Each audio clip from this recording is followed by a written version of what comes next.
Okay, number 12 on the list. Looks like we got the board all set up. You're ready to go out the hill, but not quite yet. There are a lot of extra little things that'll make your day on snow a lot better if you kind of pay attention to these minor details. One thing I do highly recommend is what we call a Stomp Pad. It's basically a traction mat that has an adhesive backing to it. You typically put that back by your back binding, because when you get off the lift or on the lift, you have to have one foot out, and especially with a lot of our lacquer finish boards, once this gets snow on it, it can get pretty slippery. So we've got a lot of these different kinds of traction mats or stomp pads available.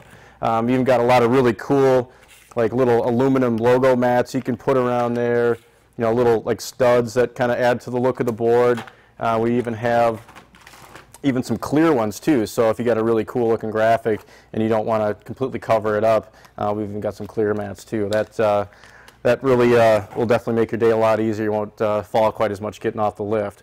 Another thing you want to make sure you double check before you go to the hill is to see if they require what they call safety leashes. We just make these real basic cord leashes. It goes on the front binding. So basically what you're going to want to do there is just find a little hole somewhere on the binding. I usually put it on the inside. Just kind of loop it through. Then this will clip to the laces in your boot. So that way the lift operator can kind of see that you have your safety leash on. And then when you're not, so it's not flopping around, scratching up your board, when you're done with it, just clip it right on there. So another thing too is a lock. Locks are pretty. It's going to be probably the best $10 you'll ever spend.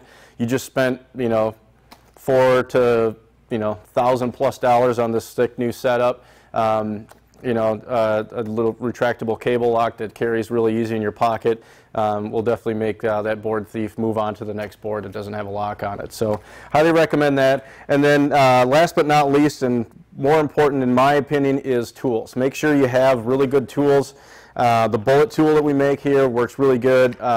It basically has adjustments for everything. You can use that for the whole binding. That's a good one to keep in your bag.